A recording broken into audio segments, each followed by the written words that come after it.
and I am at Point Park University here with Jim Shirley. We are at the Center for Media Innovation at Point Park University, and just wrapping up a workshop that we have for people with disabilities to have the opportunity to learn a bit about podcasting and eventually find work in this field and make the field of media more inclusive. So I am here with James Shirley. Hello. Hello. And why didn't you tell me, you were mentioning that you had a late in life diagnosis of, well, you're not that late in life, you're not like 70. Yeah. But tell me about that experience. Right. Yeah, so I've been diagnosed with learning disability from a pretty young age, like first grade, and never really knew what it was until I was in my 20s when I got tested for autism, and that's when I finally got my diagnosis. Another doctor earlier thought that I may have been autistic, but it's never tested for it. Yeah, did you say, like, some people thought you're maybe psychosis or bipolar or something? Right. And how old are you, may I ask? I'm 30 now. Okay. So how did you feel like when you got that diagnosis? Well, I wasn't surprised. I was pretty sure I had autism at that point. So,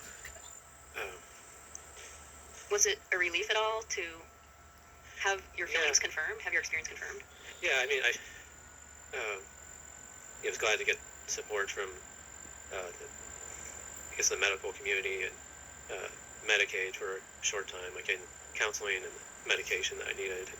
Got plugged into the autism community in Western Pennsylvania, and I went to the Joey Travolta film camp, and from there I just got more involved with autism through vlogging online, and then recently joining ASIN, the Autism Self-Advocacy Network, and now I'm here with Jennifer, this podcast workshop for autism.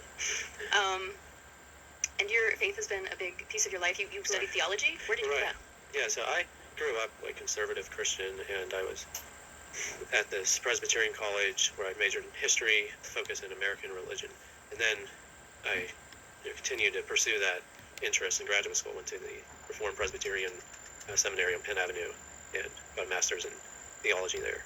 And it's a long story, but over time, just studying the Bible and like visiting Israel, which I did as part of a archaeology course in college, and that's one of the things that led me to Judaism. And I'm still in the process of converting now. I should be finished within a month, at the end of the summer. Wow. What do you like about it? Well, I like the community. I mean, it's very small and intimate, and they have a very rich history because it's like the world's oldest major religion.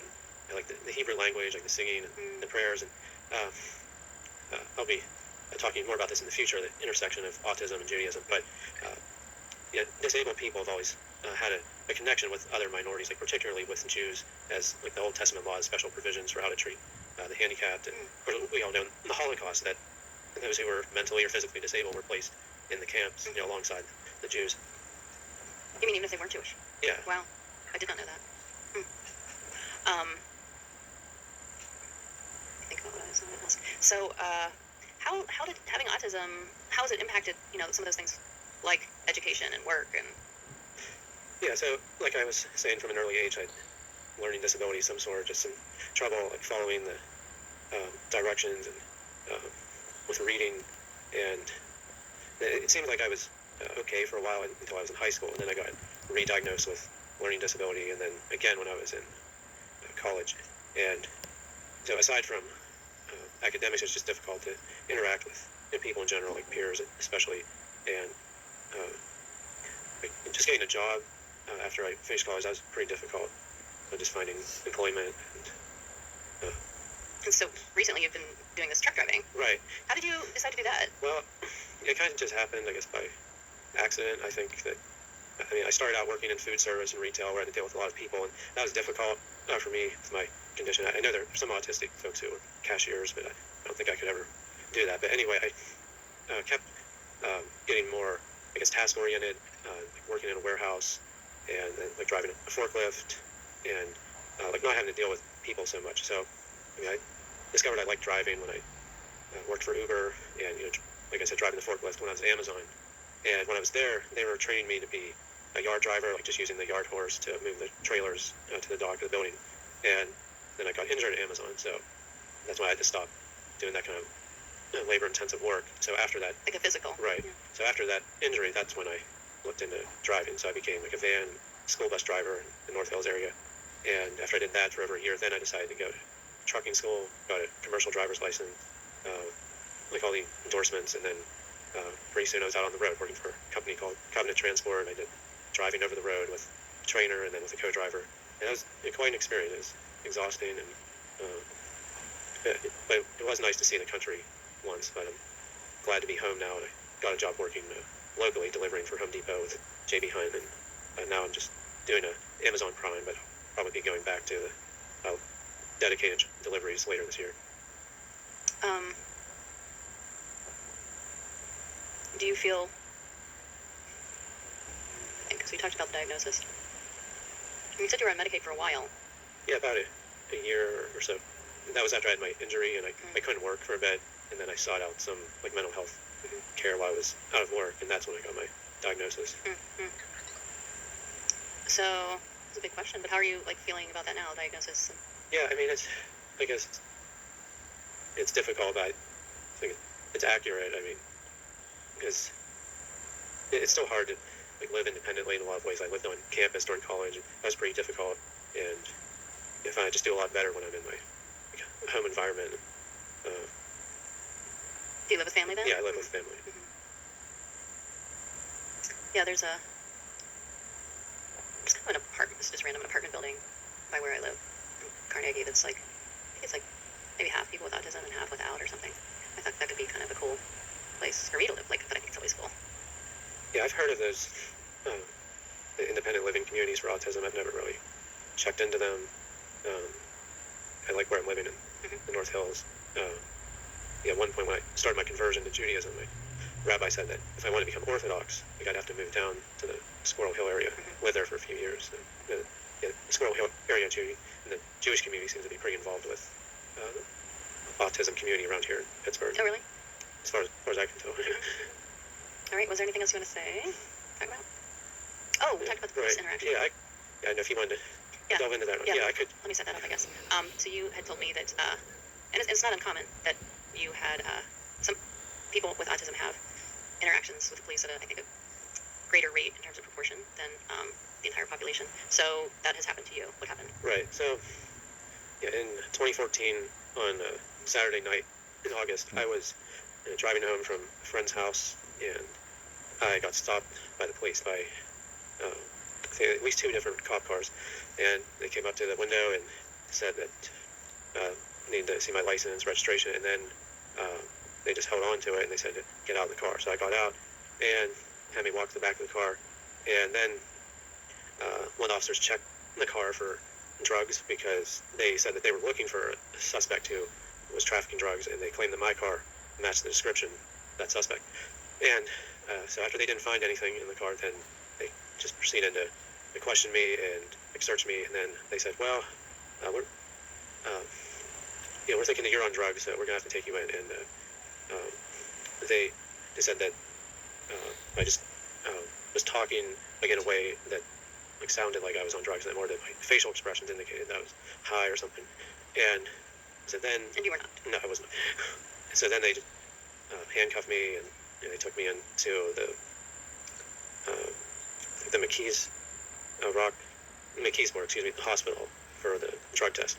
And so I got in there, then the nurse said that I seemed normal, and so she did the routine vital sign check, and she said, yeah, everything's fine. He doesn't appear to be on anything. But the police officer insisted that I was on some type of drug. So then they apparently were rounding up a lot of people that night because they didn't even have a spot at their regular police station where they were from in East Pittsburgh. So they took me to a different station and just placed me in a holding cell overnight.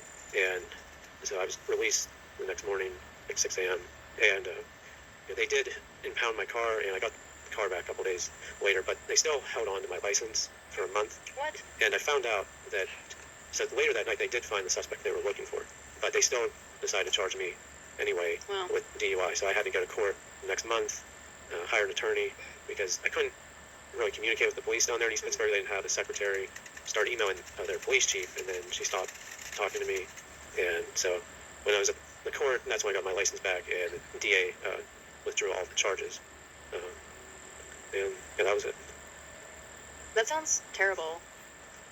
Yeah, I mean, the one lawyer I spoke to said it could have been a lot worse. He said that, you know, you're lucky that, they didn't try to attack me. He said that there was a Pittsburgh Steeler who was an African American who was stopped by the police, a couple years ago. They said that he was gunned down. So I think kind of it seemed to me like he was insinuating that the reason I wasn't shot at is because of my race, that I'm white. And there was one other time, a couple years after that, I was stopped by police, and I guess the one officer was talking to me, then the other officer was searching, using his flashlight from outside looking for paraphernalia, and they just asked me if I was using some kind of drug or on prescription meds, and I told them no, and I said I've been in a situation like this before with the police, and they believed me. They let me go that time. I think we were talking about, have you been involved in any efforts to help police understand, or? Yeah, I haven't done that yet. I'd like to get involved with the Autistic Center in Pittsburgh that apparently has autistic individuals train the police in how to deal with autism. I think that's pretty cool that they're able to do that. Yeah, that sounds really important. And there was one other incident when I was driving the school bus. I think this was in 2018, where I was just going about my regular day at the Wesley Spectrum School. It's actually a school for kids with autism, and one of the employees there saw me, and he or she thought that I was on some kind of drug, and which I thought was particularly strange. These people work with autistic folks, but yes, I had to go get drug tested, with my employer, just to assure the school that there was nothing going on. Is there anything else you want to talk about today? I think that's about it with my experiences. One other thing on my mind right now to mention is that I found as autistic person who struggles with verbal and oral communication, I found it's helpful for me and probably be beneficial for other folks on the spectrum. Just learning sign language, Braille, Morse code, the AAC, augmentative alternative communication, or bliss symbols, or music, like play piano. Just learning those kind of symbols and codes, I think, helps us. Yeah, I heard somebody, not sure when, it was on a podcast or something, who recommended that, as a second language, everybody should be learning this in school, sign language, because, especially as we age, that's a way people who, when we start losing hearing, that's a way people can communicate. Right. And you're saying it's for people who are autistic too, some non-speaking. Yeah, I think it would help us, because, since we struggle with language, I have a hard time learning a foreign language, but it's easier to learn a code, sign language or Morse, Braille, and then it helps us to connect with other disabled folks. Yeah. So did you learn sign language? Yeah, I'm in the process of learning it now. I did learn Morse code and Braille. Are you using an app to learn, or how are you learning? Yeah, I found the Morse code app, which is helpful, and I just wrote it down, all of the Braille symbols, and there are pictures of the AAC and the bliss symbols. I think children have these electronic devices with the alternative augmentative communication or the bliss symbols. Are you saying bliss? Yeah. I don't know what that is. Yeah, I don't think bliss stands for anything, but it's just, I guess, the symbol you would see on the bathroom for the man, or different kind of road signs, those sorts of things. That's what they are. Good to know. Well, thank you so much for sharing your experience and being part of the workship today and coming in. We've been talking for a few months about getting you in here on and off, so I'm really glad to have you. Yeah, thanks for having me here today. I look forward to working with you more here. Yeah, great. I'm Jennifer Shpeta Jordan. I've been with James Shirley, and thanks for listening.